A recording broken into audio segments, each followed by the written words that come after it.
Kom ek wys vir julle 'n bietjie wat ek gekry het by Checkers vir R1378. Maar eers 'n koppie koffie. Checkers is so besig gewees, ek kan dit nie glo nie.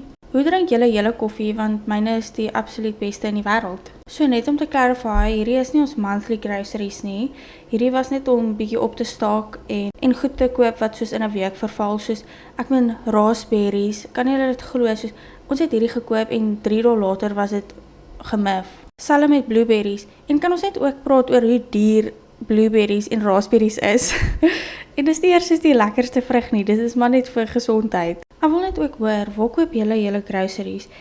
En ook, hoekom koop julle daar? Is dit soos vir die prys, die kwaliteit en wat dink julle van Checkers? Want ek voel Checkers is eintlik nie so bad nie, soos vleisgewys en groentegewys, waar food lovers so goed soos gevrot verkoop word of dit verval in letterlik 'n halwe dag. As julle wonder hoekom ek my hare nou net gewys het, is want ek was altyd blond en ek het nou onlangs my hare hierdie rooi kleur gekleer. En ek wonder net soos wat se shampoo en conditioner is die beste. So daar het julle dit, dis wat jy kan kry vir R1378.